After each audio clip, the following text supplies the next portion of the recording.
sports fans, this is Robert with WTP Sports Dudes here live on this Tuesday evening, ready for another edition of Across the Board.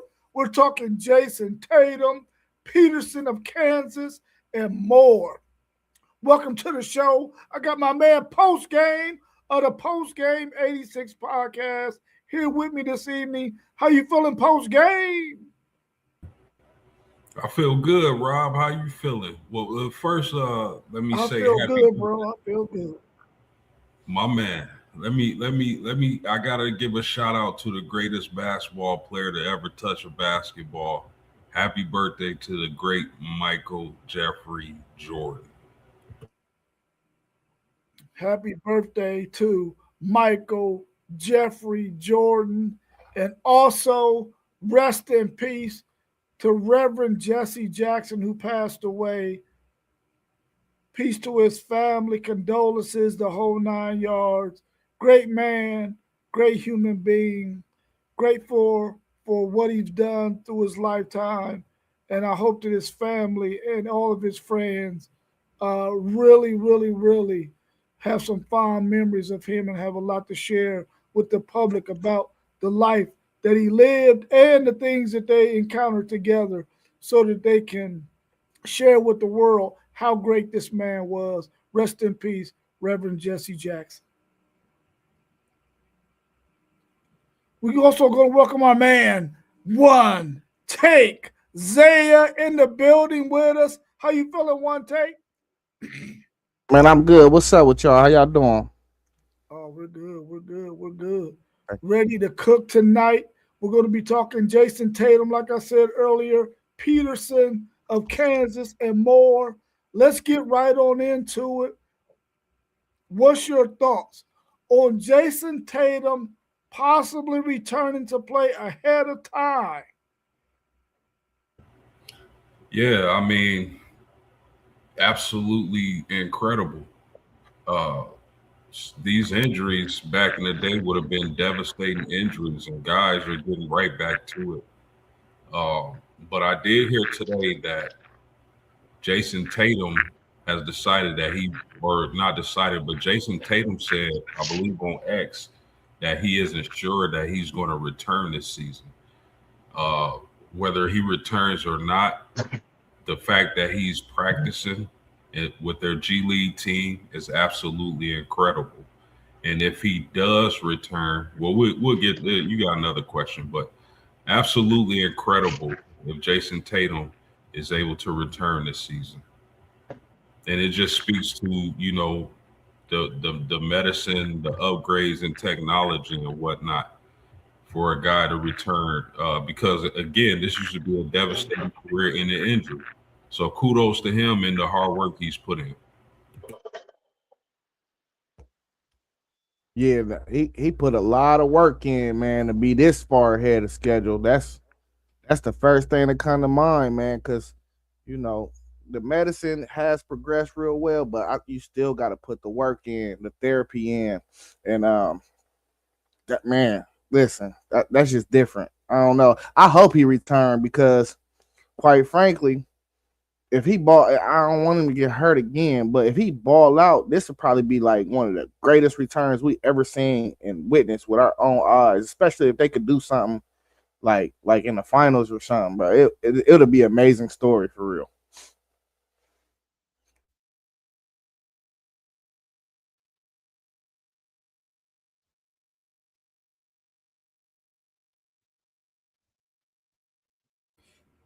What happened? What you think about that, SEC, Sean? Welcome to the show. How you feeling this evening? Oh, I'm pretty good. Tweaked my back the other day, so I've been out of work for a couple days, but we all right. Yeah, Isaiah, you right. It'll be one of the best we've ever seen. Um, it reminds me of Adrian Peterson when he blew his knee out and came back real early and almost put 2,000 yards on the board. That's what that would remind me of. If he comes back and they do something, if he comes back and he's off and bad and rusty, then people are going to say, well, you should have waited and just come back next year. So, we're gonna see what happens. But yeah, it's even to be this close to coming back is pretty impressive to me. Yeah, I'm glad to see that he is at this point in his rehab and he's able to work out with their G League team.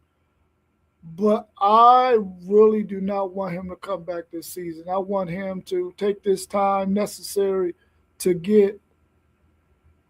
And I'm not saying he's not 100% healthy. I don't know. But I would want him to take the time. I wouldn't want him to come back too soon. I think that that's the type of injury that no matter how good the sports medicine is, how well he has been rehabbing, how well he's feeling right now, I think he should allow himself to take off the rest of this season and come back next season. It would be great if he does for Boston Celtics fans because I know they want to see him back out there on the court. But for the long term, I would like to see him uh, lay it down for a minute.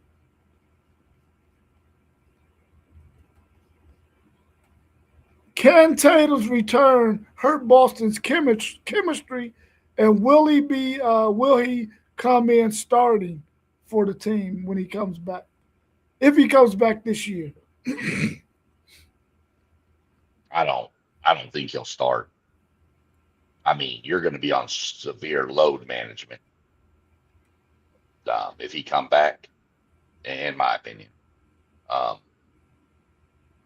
so I don't see him starting that. If he starts, what's he going to do? Play 3 minutes, sit down. Play 3 minutes, sit down. Nah, just let him come in off the bench, get his time, get used to it, get into the rotation. You've already been playing with this starting five for the whole season. Don't change it up now. You're just adding a piece. Yeah, I agree with that. I think if he was to return after the All-Star break, I think you kind of do it in increments. Uh, I wouldn't. If it was up to me, he wouldn't start right away. Um, he'll start, just spoon feed him as he go, and with the hopes that he's up to 100% or very close to 100% by the time the playoffs start. So if he comes back, would it mess up their chemistry? No, because I think they're going to do it right. They're not going to just put him in the starting lineup from day one and expect him to be the same Jayson Tatum. But I think their chemistry would be good. This is a well-ran organization in Boston. They have a hell of a coaching staff. They have a hell of a roster. I don't think the chemistry would be affected so long as they do it right. They execute his returns right. He'll be fine. He'll gradually get back to that player that he is. And the Boston Celtics will be rolling. And quite frankly, they're already rolling. They're the second seed in the Eastern Conference. So that just speaks to the organization they are.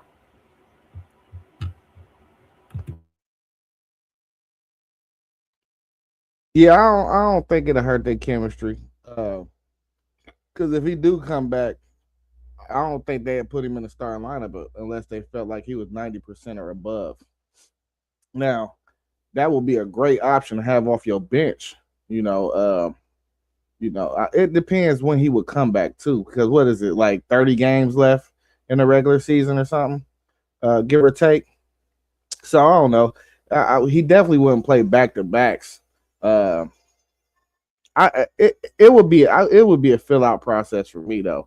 Like if I don't like what I see from him in like the first 2 weeks, I'll sit him down for the rest of the year. Well, one thing you got to look at too is they're going to be able to monitor and watch him, see how he looks in the G League. Yeah. So that's going to be a big help. If he ain't looking right, then I think the hard decision needs to be made that, look, man, just sit down, relax, calm down, take this year.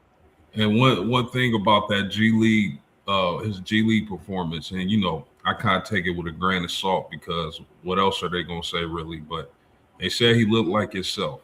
So if that's true, that's pretty amazing, fellas. Yeah, I do take that with a grain of salt too, because you're talking one of the best players in the NBA in the G League.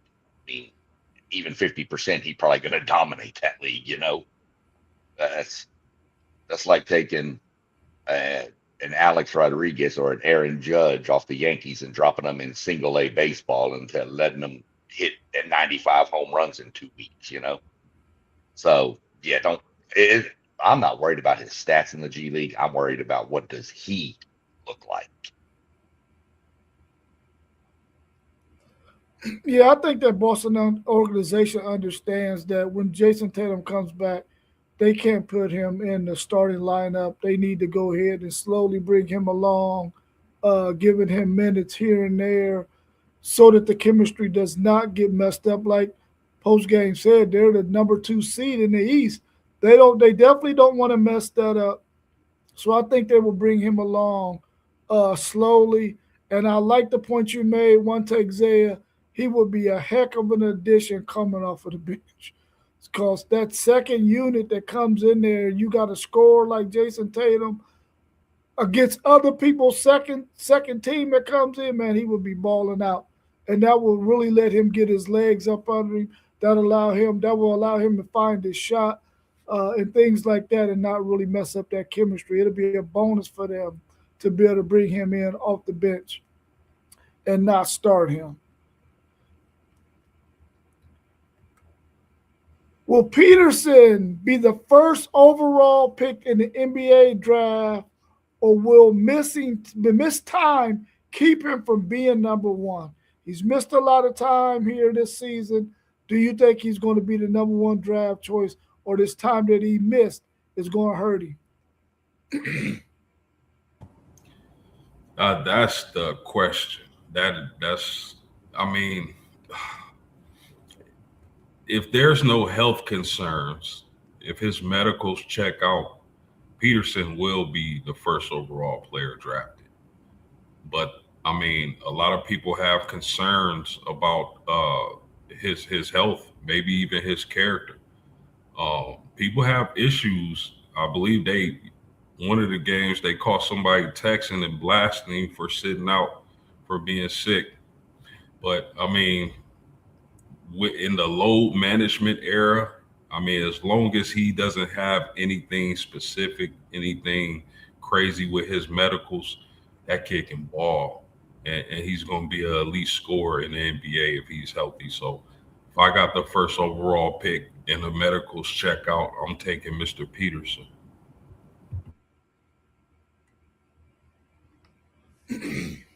Yeah, give or take. I mean, give or take. I would say he is the overall number one seed, but in a couple scenarios, I don't think he go number one. If the Pacers get the number one seed, I think pairing Tyrese Halliburton, Maruthin, Miles Turner, all them guys, I think Cam Boozer is a better slotted player for the Indiana Pacers organization. I think they will definitely probably choose him over a Peterson because I think their backcourt is just it's already a finished product. I think if you add somebody to that front line, you can get right back to it. That's what my thought process will be. You can get right back to the finals, adding another 15-9 guy into that starting lineup. So the Nets, they're just going to take whoever the best available prospect is on their board if they get the number one pick. It just really comes down to which team get it, honestly. And even in the Nets situation, I think if you look at ceilings, I would think they would think the Banster got a higher ceiling than Peterson. So I don't think he's a foregone conclusion at going number one. Pretty much, give or take. Yeah, it's pretty spot on. What does a team need? I mean, we all know this is what draft is about, what a team needs. We can all go back to 82, 83. Portland didn't need a guard. They took Sam Bowie. So they're going to take the need that they need, unless you're just that bad and you're just going to take what you feel is the best overall player. Peterson, could be number one. I think your number ones are going to be between Boozer, Peterson, and AJ out there at BYU. I think those are your three potential front runners for the number one pick. There's no doubt he's a baller, but I mean, it's going to come down to that whole interview thing where they talk to him and find out more why we're, if you have character issues, there are certain teams that just won't draft a guy with character issues, and if they think he has them, they'll go somewhere else. The Spurs were notorious for not wanting to pick up players that had any kind of baggage on them. So I think it's just going to come down to how you feel, and if you feel maybe he was playing load management in college just so that he didn't get injured. I don't know. Tough decision there because it's always hard to figure out somebody's motivation for sitting out. I don't think he's going to be the number one overall pick, even though I think if the right team landed at number one and really needed a guard like him, it's a possibility. But I think what's probably going to happen is they're going to probably put some bad news out there about him, say he's this or that, the load management thing. He's not somebody who is going to go out there and give you his all whenever he's not feeling 100%. Whatever the narrative might be to get him to fall to a certain position. So if there's a team who's really in love with him that are in those top, let's say 3, 4, 5 slots, they're probably going to probably put some bad news out there so that he can fall to them. I could definitely see something like that happening in this scenario right here. I hope that he go ahead and finishes this season strong so that he could sort of quiet any talk that might happen like that so he could possibly be the number one draft pick because I think he's a really, really talented basketball player and deserving of getting number one draft pick. What's his measurables? What is his height and stuff? 6'6", 205. He's 6'6". Oh, I'm not. Man, listen. I hear y'all. I truly do. I love this draft class. Period. A lot of great players. If his medicals check out, there's no way anybody is passing on him at one.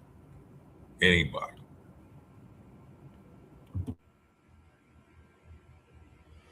we'll get to Mossberg's question here in 1 second after we answer this other question that deals with Peterson. What's your take on Peterson when he plays and misses time? When he plays and missing time for Kansas? I mean, Kansas looks pretty good without him. But I don't know if Kansas plays more of everybody steps up when he's out, but you watch games where, Peterson's played. Look at the Iowa State game. Iowa State just pretty much clamped him down and was like, yeah, no, that's not happening. He didn't play. They beat Arizona. I don't know. I don't want to say it's his fault, but it just seems like there's some disconnect somewhere within that unit. When he's there, it's like everybody stands around and watches, waits for him to make a play. Versus when he's out, other guys step up and make the play. I know against that Arizona game, kid's name I mentioned that's on Kansas, Jabari McDowell, a couple times. That kid's coming off the bench. He's not doing much, but against Arizona, he put up 10 in the first half. So I don't know about, I just think there's some disconnect in that and somewhere in that team when there's something going on there, and I don't know what it is. Yeah, that's the knock on him. Like there's something going on. And it could be arrogance. I know I'm the first pick. I know I'm a top 3 pick. I know I'm guaranteed to go to the NBA. I'm just here to get to the NBA. It could be some of that. That's the only knock against them is, the health concerns. Are they legit or is it a character issue? That's the question with Peterson. But I don't know, man. Is it enough to scare teams off? Time will tell. But that's definitely the knock on Peterson right now is, it's either a character issue or it's either legit health concerns. So we'll find out. I remember watching Kansas in the beginning of the year, and before he came back, and we was like, man, if he don't eventually get the suit up, we don't know if this team is gonna make the tournament. Their ceiling is much extremely higher with him on the court than it is with him off the court. Uh, I mean, they can win some games without him. I mean, this is the Kansas basketball program we're talking about. We know they got talent on their team, but they do not. Nobody in the country has a dude like him. Um, the injuries and the sitting out. That's a whole another thing for the NBA to figure out when they come in and interview him about what's going on with that, and they put the doctors on him. But as far as him on the court and this Kansas program, they're going to be held to reckon with if he's on that court and he's healthy and they're playing in this March Madness. Yeah, I've only seen him play a few times, man, and I know he's one heck of a ball player. But sometimes, man, you have to weigh your options because in the game of basketball, especially where he's probably going to land, those teams outside of Indiana might not be able to afford, and Indiana probably wouldn't even be a team who take him, as one take Zaya said, because they already got a backcourt. You really can't afford to make the mistake of taking a guy who may not be best for your organization when you have an opportunity to get somebody who may be a better fit for your organization. So I hope that whatever is going on, I hope it's not something that he can't overcome. I hope that he does whatever's necessary when these teams start to interview him and have conversations with him to see if he's going to be a good fit for their organization. Otherwise, he may not be number one. I think that's fair. Mossberg, oh, go ahead. No, I'll just say I think that's fair. Yeah. Hey, and I tell you what, I wouldn't be surprised with the NBA politics if the Mavericks won this lottery and they paired him and Cooper together. Hey, man, we seen stranger things happen, that's for sure. I'd be okay with that. Who's your number I one? will too, Sean. Who's your number one pick right now today?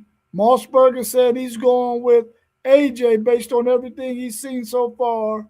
And he said the health plays a big part in probably why he will go over top of Peterson.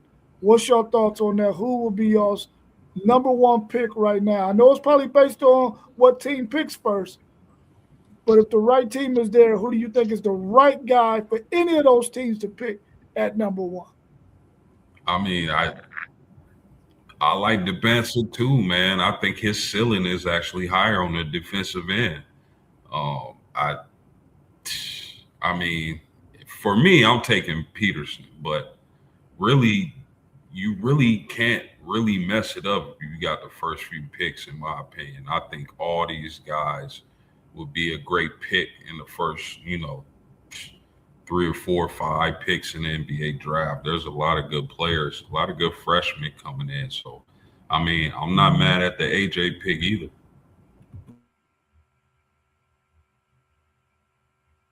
Yeah, I'm in the Peterson world as my number one pick.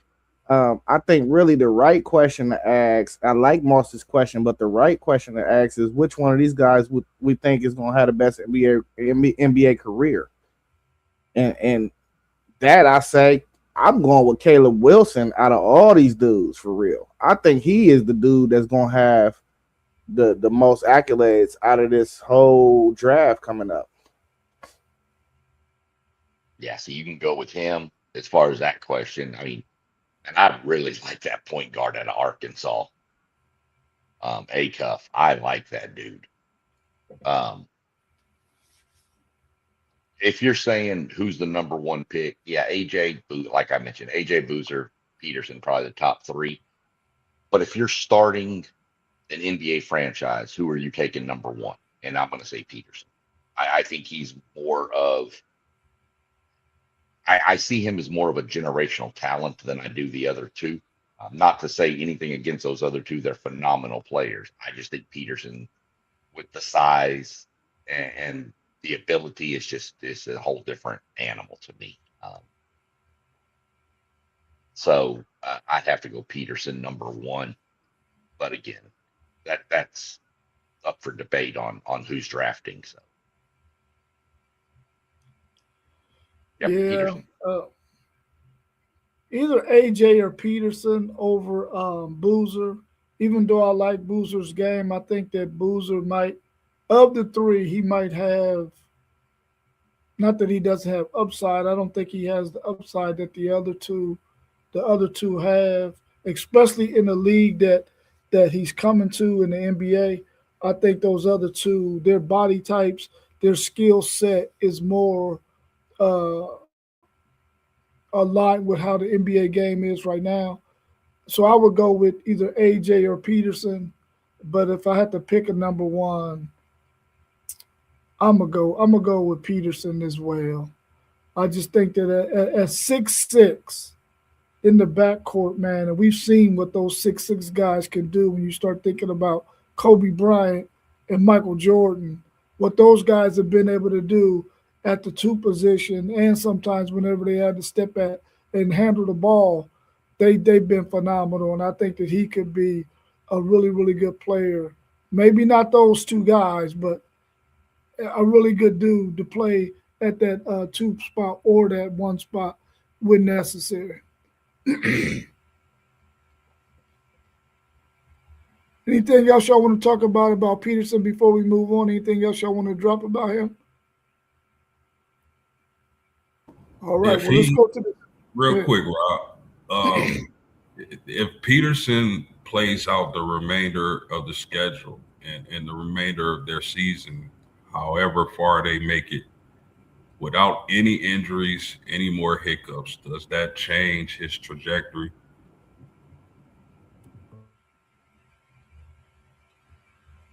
I don't think he can change his trajectory. I think he's already pretty much penciled in as top of the board anyway. Well, let me say, will that change the narrative that's been surrounding him since he's been sitting out these games? That 100%, 100%. If he don't miss another game, and let's say Kansas makes a hell of a run in the tournament, and he's the leader of it, which we all assume he would be, I don't think you can say anything bad that okay, well, he was hurt and he did have the flu, and we don't know how bad the flu was. Everybody says, well, Jordan played with a flu game. Different, way different. Uh, you talking about an 18-year-old kid? If he's got 104 fever, come on, man. Uh, so Yeah, I mean, listen, my little nugget for these guys, man, get you some insurance policies, man. Especially if you're that highly touted, get you some insurance. Go on the court. We wouldn't be sitting here with these questions if you had insurance, and that's just my thought on it. Yeah, I think more so than even finishing out this season. If they make it to the tournament and he goes in that tournament and he balls out and they make a nice run in that sucker, like make it to the Elite Eight, Final Four, I think teams are gonna in the NBA are gonna look and be like, this dude, he gotta be one of the top picks, man. I think even if he doesn't play all the games for the rest of this regular season, if he goes in that tournament and he balls out and they make a nice run, the NBA is going to definitely be looking at him as a guy that they could go ahead and continue to build their franchise around. If they got some other guys, some other pieces there as well. How do you feel about NBA Commissioner Adam Silver fining teams for tanking and load management?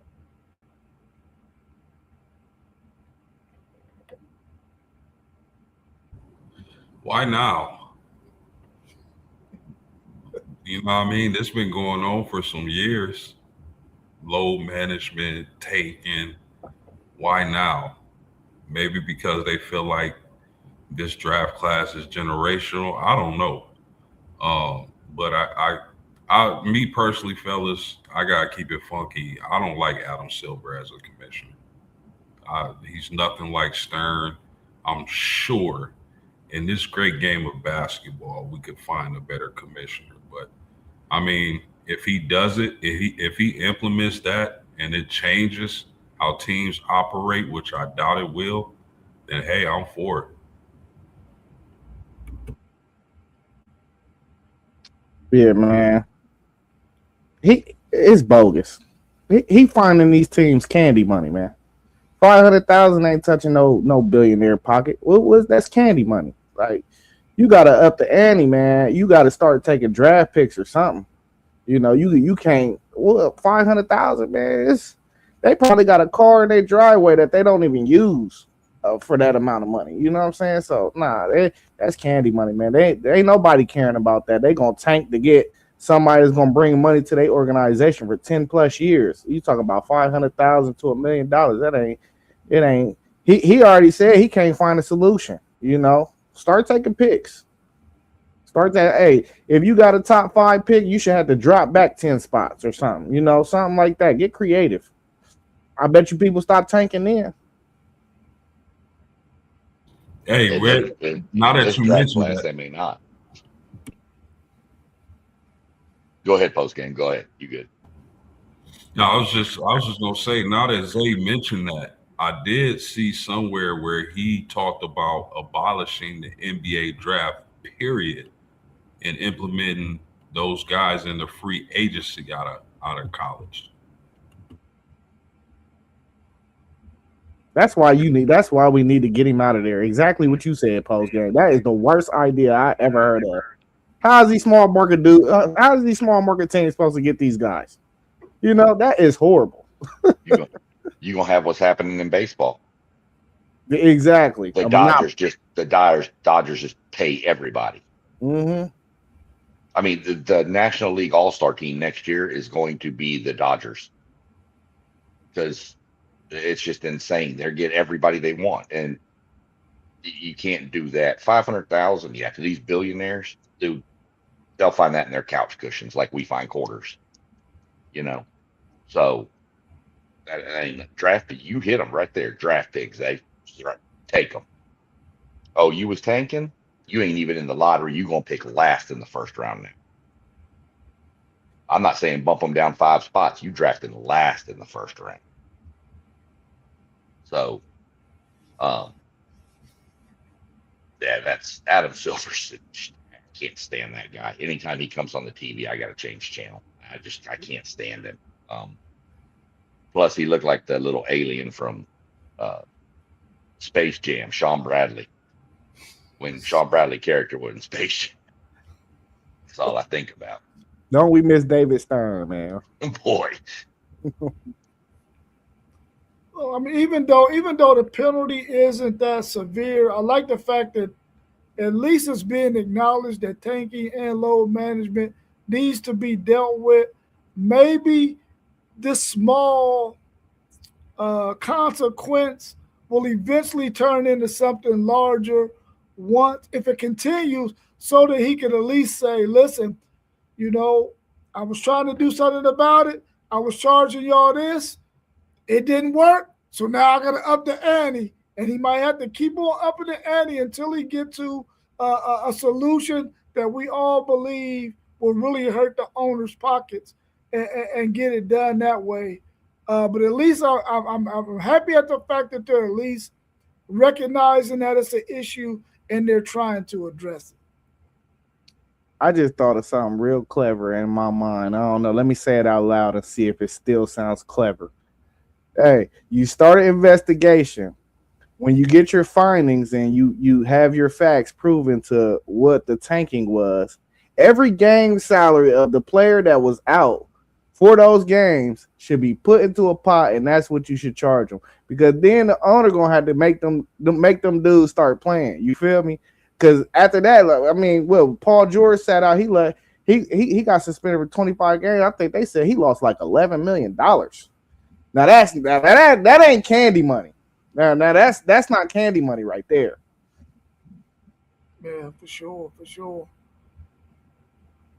Dame Lillard won the 3-point contest during All-Star weekend, but hasn't played this season. How amazing was that? Loved it. Loved Pretty it. good.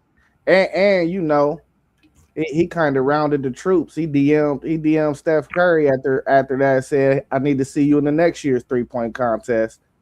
Steph Curry said he gonna call Clay. Now they gotta get some more shooters like Con Cadipple and who else? I don't know. There's guys out there though, but I want to see all three of them, all four of them, and Con. Yeah, let's make it real.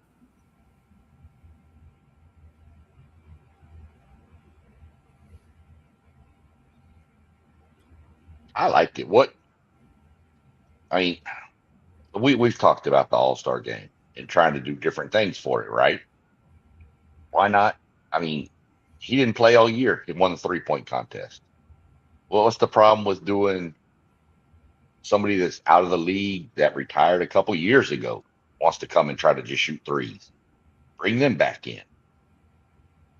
I don't know. I mean, it's just something that could be worked in to add a little flavor to it. But it was pretty cool to see. I mean, to me, it just proves that guys that play basketball or any sport, even when they're out, are still working on their craft. Yeah, I think it would be nice to be. I mean, I think it was amazing that for one that he won it and not having been able to play all season because of injury or whatnot, and he was able to participate in at least this 3-point contest and won it.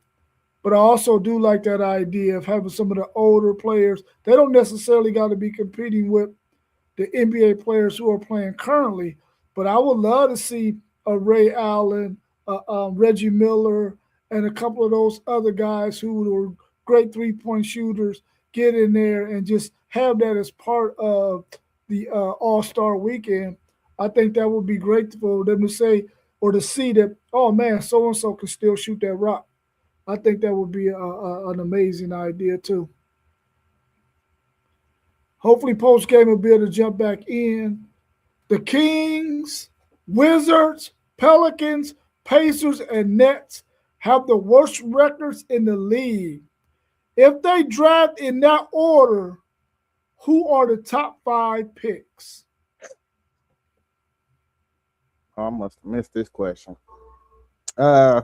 If the Kings go first, I think they're gonna take Peterson. Health or not, even if they find something in his health, they'll take Peterson, just because that's one of the franchises in the NBA that's basketball purgatory. They don't mind being terrible. The Wizards, if this is the order, right? Yeah. The Wizards. If I'm the Wizards, I'll probably take. Ooh, that's tough. I'll probably take Boozer for real. I'm the Wizards. Because Anthony Davis is over there, man. You know what I mean? Like, injury prone. What are we talking about? Pelicans. I don't know. This is tough. Flemings is a good pick right there at the Pelicans. The Pacers, I'll go Caleb Wilson right there, and then the Nets, probably Keaton Wagler or even Nate Ament, the dude from Tennessee. I look at either one of those, just to give a big flavor on there too. But yeah, I don't know. Yeah, I don't know. That's tough. I have to. I ain't even look into that for real like that. Because I don't think the Kings. No, I don't think the Wizards really are second most likeliest to get the second pick right now. I think it's the Pacers. So I was looking at it from that viewpoint. Yeah, I agree. I mean, the Kings are taking Peterson. The Wizards more than likely going to take Boozer, because you've got to have somebody to back up and replace the always disabled. I mean, Anthony Davis.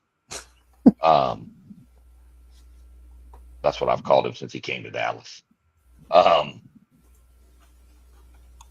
The others are, man, just, I don't know. They're kind of toss ups. You could probably put those next 3 picks, probably you could probably run a group of 7 to 8 guys through those 3 teams, and you'd get it wrong every time. Devance is going to be in there. The next question is, how many of these guys? I mean, do you have any chance of any of these freshmen coming back, or do you think they all go? They are, man. See, I agree. I think they all go, but in this day and age of college athletics, I don't know. You know, I mean, obviously Peterson, Debanza, Boozer, I'm pretty sure are all going to go, but like you've got the other freshman dude down in Houston, Sanak, I think.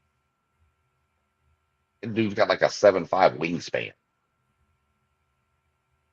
Does he go? They've talked about him moving himself, the way he plays defense and stuff, moving up. Does he go, or does he come back?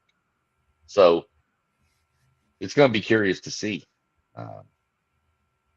And then plus, you never know with the NBA draft lottery and all that, how that's going to fall. I mean, hell, that could be the Mavericks sitting number 1. So.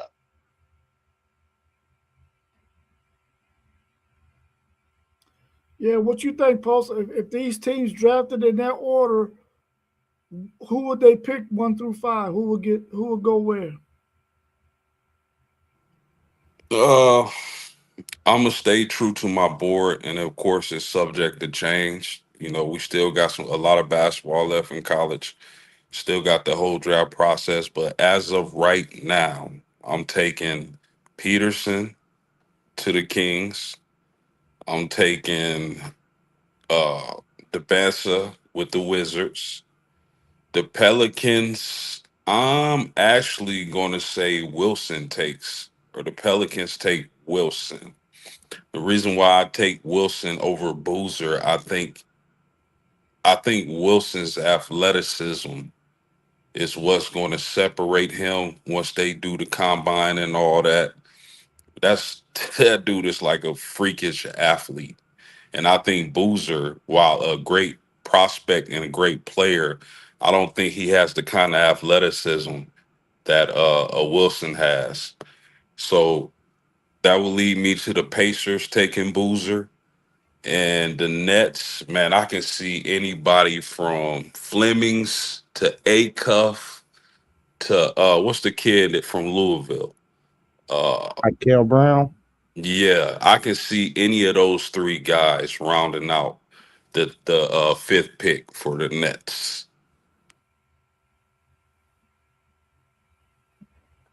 Okay. I'm sorry, and I'm sorry, Rob.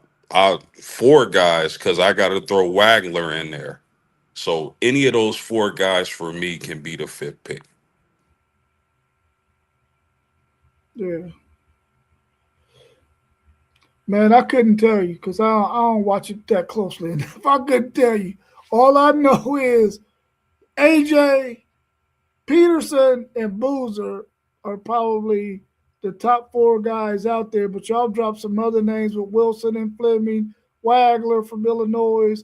Y'all dropped some other names in there. So I'm anxious to see how it's going to fall once they decide what the pecking order is going to be in the draft lottery.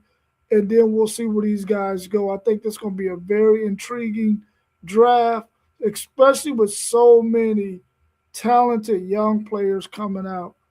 I would like to see where they go. And we still got to see the tournament to see who's going to step up in the tournament and really solidify themselves as an NBA draft pick who might be a second round guy right now, but might ball out in the tournament and show that he got them goods and mess around and creep into the first round. So I'm anxious to see how that's going to go. Anything else y'all want to discuss basketball related while we're still got a couple of minutes to go before we reach 1 hour? Man, listen, I hope the Wizards get the number 2 pick because that's slowly becoming one of my favorite, most interesting teams in the NBA. You know, Trae Young, Trey Johnson, Alex Sarr, Keyshawn George.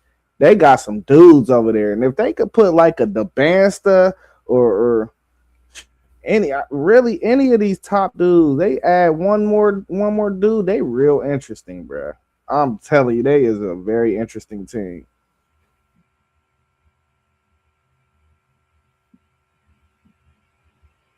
Yeah, I agree with that, man. That's as long as I call him Band-Aid, but if Anthony Davis could stay healthy somehow, some way, and I know that's wishful thinking, fellas, but man, if he can be 70, 80%, man, they now you cooking with grease in Washington.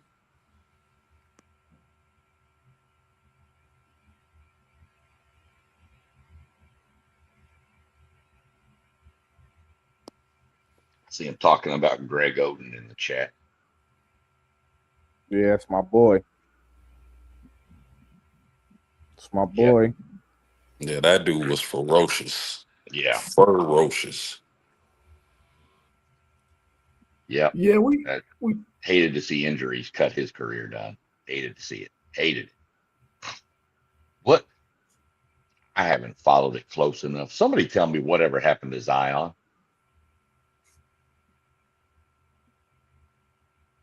You, Man, what hasn't happened to Zion, But bro?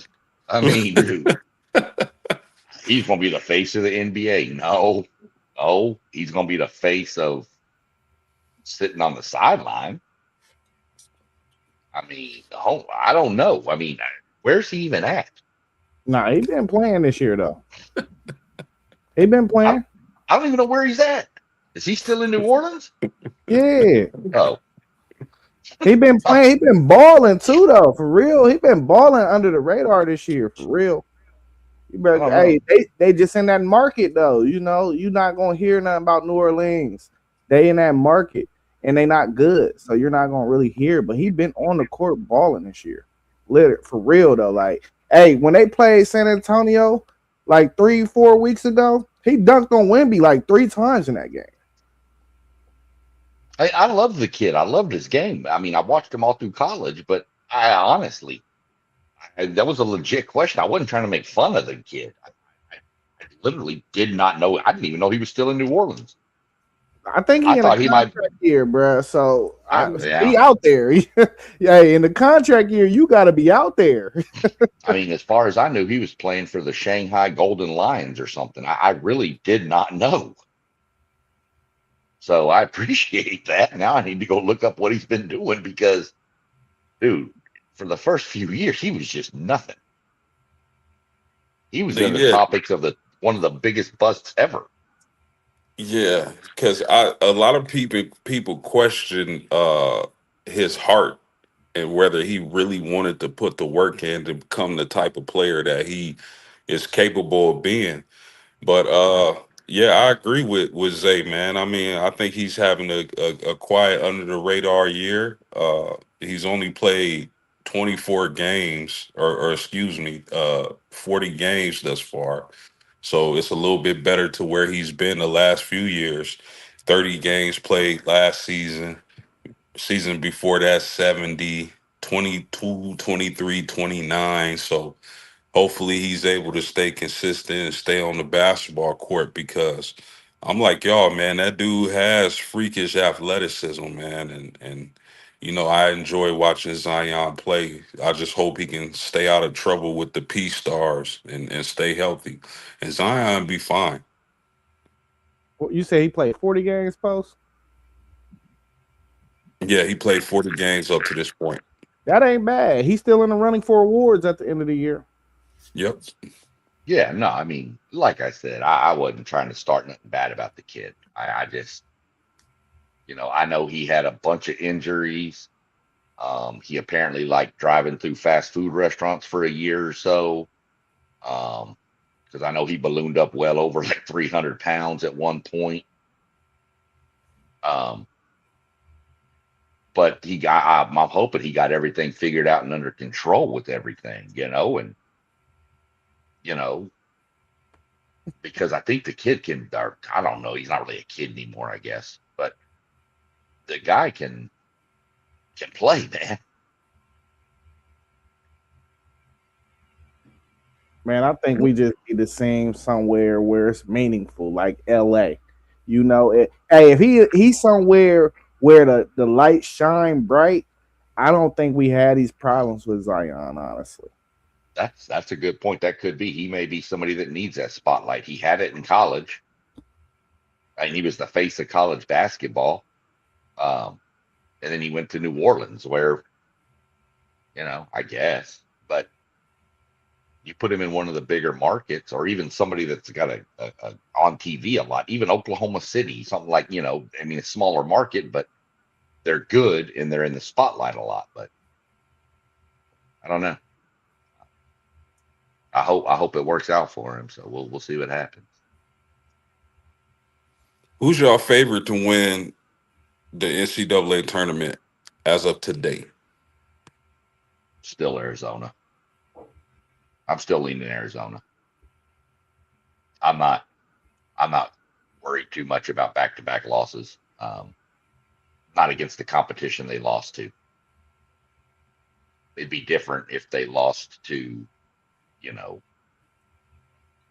some bottom feeding teams, but those are two pretty good programs they lost to. So, and they were close games. So Arizona's still my leader. Yeah, listen, I'm gonna have to go Florida. I would have to go Florida, man. They got 3 6'10", 6'11" guys. They got 3 guards, and all of them down there, all of them can shoot for real. So, but I couldn't go Florida because then you'd have come on and yelled at me for being an SEC homer. So he said favorite, not who gonna win it all, who your favorite is, But I mean, I like Florida. My second I would pick would be Michigan, of course, who just moved up to number 1 in the rankings. That Mara kid can't be guarded for real. So I don't know. I like Florida though. I like their depth. I like their versatility. So I would say Florida. Yeah, as long I'm with you on this one, SEC Sean. As long as Cole Pete health is fine. I know he set out the second half of the last game. I think they'll get their self together because they still probably, I haven't looked it up, but I'm pretty sure they've had the hardest schedule up to this point. We gotta remember they've already beaten UConn. They've already beaten Florida, a couple of SEC teams. So I still favor Arizona, man. I mean, how many national championship teams have dropped a couple games in the regular season? It doesn't mean too much to me. I'm still gonna favor Arizona. Man, that kid Aberdeen that plays for Kentucky that transferred from Florida, if he was on that Florida roster, bro, I would be saying Florida too. Because I think he might be better than the guards that they got in that backcourt, even though they got some nice dudes in that backcourt. And FanDuel, I mean, one take Zaya, you on to something, man. That big backcourt, and you got a defensive stopper in the one kid, number 9, I think is his number. He can guard every position, bro. And when you got a guy who you can throw out there like a Scottie Pippen to really be long and lengthy on some of those guards, man, it could get him some trouble like we seen teams do last year with that guard Ziegler from Tennessee. When they put a larger guy on him, man, this guy can really create some issues for teams that got those kind of guards. And I think that Florida is really one of those tough teams. I'm not going to say that they're my favorite to win it, but they're definitely one of those tough teams. I'm going to go with Houston. I think that somebody from the Big 12 is going to win this thing, man. I'm going to pick Houston. Yeah, Florida is, it's kind of weird. Florida, nobody's really still talking about them yet. They're still kind of flying under the radar. But say you right. Those 6'9", 6'10", 6. They got a 7'9" guy sitting over on the bench. I ain't even know him. Dude, go just watch the end of a Florida game. And don't even watch the game. Just watch the handshake line, and you'll see like Condon, who's like 7'1", and then you'll see a guy's shoulders behind him. You don't even see his head. It's insane. And he don't play much. I mean, he's a freshman, but 7'9". That's just wow. What's your thoughts on some of these players who are coming from overseas who have played professional ball, and then they come over and they get an opportunity to play collegiately? Do you think they're a little bit further ahead going towards the NBA than some of the players here in the States? Yeah, I think so. I mean, what would have happened if Luka came over and played college ball? That would have been insane. I mean, there's a kid. Everybody's ripped on. Not everybody, but there's been some talks about A&M down there when they got that kid Ruben Dominguez, who played professionally in Spain. I mean, yeah, he's not going to win any awards or anything, but the kid's a depth. He's a shooter and he's good. But I think he's a little further ahead than he would have been had he not. So I don't know. I think you're going to get into the whole eligibility thing again when you start doing. They're playing pro now. They're playing, So I don't have a problem with it. I it was a point in time where I was okay with it, but now that the world is catching up, I'm starting to see that it's probably starting to become an advantage to European players, because you're already playing against grown men when you're professional, so you're adjusting to playing the stronger, bigger guys, or women, whatever. So the talent gap though was so much of a difference, not in the distant future. I mean past, to where it was like, okay, even though they were playing professionally European basketball, it was still like, okay, our college athletes could probably beat their professional athletes or be on the same court as them. But now that the talent gap, I think, is changing, I don't necessarily think that's the case. I think if you took a couple of those professional teams now, I think they'd probably wipe the floor with a lot of these college teams now. So it's definitely a competitive edge, but I still don't have a problem with it, because at the end of the day, it's still growing the game globally, and that's all you really want to see happen, is the game grow globally. That's how you get the best product. Yeah, I don't have a problem with them coming over and playing college basketball. Although I believe they do have an advantage, playing in those Euro professional leagues. They playing against other grown men out there. They probably come over here tough as nail and ready to play physical basketball. So, I mean, is it an advantage? Yeah. Do I mind? Absolutely not. Yeah, I think when we look at the college game, even though a few of them have started to come over and play at the collegiate level, we haven't seen any of them dominating to the point that we see the players who play in the United States are dominating in college basketball.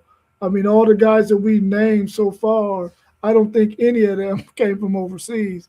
When you talk about who are going to be the top 5 picks in the NBA draft, um, which I think that has been a plus. But I think I like the fact that they do get to come over here and play first, because we were seeing there where a trend was a lot of the top picks were coming from overseas, uh, and they weren't necessarily coming from the college ranks of players who grew up and played in the United States. So I kind of like that option for them. So at least it sort of maybe evens the playing field going to the NBA. If you're going to do a one and done for sure, because I think we're about to see a bunch of college guys who are freshmen that are going to come and play in the NBA next year, and most of those guys are playing collegiate ball and they're from the United States. Anything else y'all want to add? We right up at 1 hour. Anything else y'all want to add? I'm going to be gone for the rest of the week, so I won't be back until next Tuesday. Or you about to go out of town? Yeah. I don't know, but North Carolina getting popped right now by NC State. What state you visiting? I'm going to Detroit, Michigan. Nice. Is Michigan still slamming Purdue? It's final. It was 91-80. It was 42-22 when I looked earlier. Purdue must have made a little run, get back in it a little bit. Anything y'all want to add about women's basketball?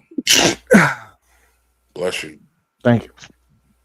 Yeah, women's basketball is popping too, man. I mean, I enjoy their game just as much as the men. If we talking college basketball, I mean, it's a lot of good women out there, young ladies out there, man. You got your girl in Texas, Rob.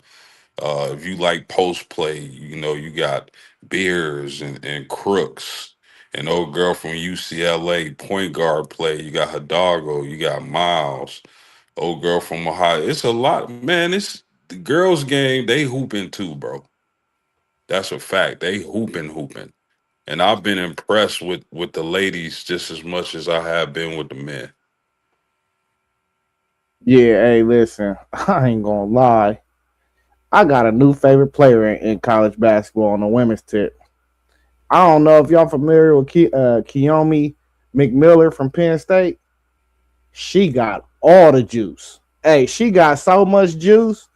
Like, it just, no offense, she just looked like a dude playing basketball. You know what I'm saying? Like the way she move, and it's like not stiff. It's just loop, man. I'm sorry, y'all. Juju will always be number one. But in the absence of Juju, Kiyomi McMiller, man, Penn State, check her out, bruh. She be carrying them by herself. I keep up with a little bit of it, not quite as much as probably some others, but I do know one girl. You say you got that one up there at Penn State. I tell you one to watch play at Vanderbilt. Michaela Blake's. Oh my, she is phenomenal. So if you get a chance, look her up. Put it on Texas. That girl's crazy. I know on the SEC network on Saturday nights they do their little recap of the stuff, and Darius Slay gets on there and he does his sleigh ride, and he just handed her the keys. He said, "You just take the car. You own it now." She's good. She's really good. So yeah, I think this is going to be one of the best women's tournaments we've seen in a long time, for sure. I think it's starting to spread out a little more. Yeah. It's not just what UConn, South Carolina winning it every year, Stanford, Notre Dame. I think you've got a lot more teams that are in the mix this year. Yeah, I like her, man. I'm glad you brought her up, man, because I had so much faith in Vanderbilt last season that Vanderbilt literally destroyed all my women's brackets because I had that much faith in her. But I believe this year they have an even better team, and they're going to definitely do some damage in the NCAA tournament. But like you said, I mean, I still think UConn is the favorite, but like the parity, like I think it's gonna be challenging for them to repeat as champions, and I wouldn't be surprised if one of those other teams like LSU, South Carolina, UCLA, Vanderbilt, even a TCU, because I love their style of playing. Their point guard, I think, is the best pure point guard in college basketball, but I mean, I agree it's wide open, man, but I still lean UConn. I think it's wide open for second place. I think UConn is the best team on the women's side of college basketball. Who's going to play them in the championship game? I think that's wide open. But I really don't see anybody messing with them, man. I've watched Texas play some of those really, really good teams, and Vanderbilt put it on them. And I think I've said this before. Whenever Texas comes up against a team who can shoot the three and can spread them out and keep them and can get up and down the floor, so Texas can't get in them half court defensive sets, they're gonna give Texas trouble. And Vanderbilt gave them hell when they played last week. They rebounded back and ended up beating Tennessee. Tennessee has a really good player on their team that's really, really nice at the point guard position, who gave Roy Harmon fits. I think it's just a lot of really good collegiate woman basketball players that is going to force the WNBA to expand, because you cannot afford to let their playing career end either after the college is done or they got to go overseas and play.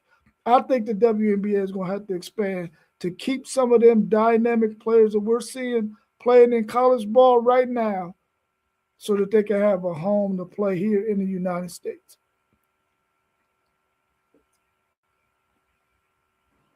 All right, y'all. Well, if we ain't got nothing else, we can go ahead and wrap it up. And then I'll see y'all again on Tuesday. But y'all hold it down and do y'all thing the rest of the week. I probably won't even be in the chat. Hey, Rob, man, you got to come check out nephew, man. It's tournament time. He's starting to flip that switch and come into his own. You know, they got back-to-back wins, one against the number one team in the state against Newark. He was the second leading scorer in that game, true sophomore, you know, and then came back and did his thing down in Trotwood yesterday. Man, I'm telling you, man, this boy, he on his way. He on his way. Give him 15 pounds of muscle and 2 inches, and he might end up in the Big Ten, bro. I'm gonna have to definitely come and check him out. All right, y'all. Will y'all enjoy the rest of y'all's evening? I'll be going tomorrow. I'll handle tomorrow with a preview for the weekend. Cool. All right, y'all. Well, y'all enjoy the rest of y'all's evening, and we'll see y'all again tomorrow, Thursday, probably Friday, definitely Saturday, definitely Sunday, and back again on Tuesday. Y'all have a good one. Thank you all for joining the show, and I'll see y'all soon. Peace.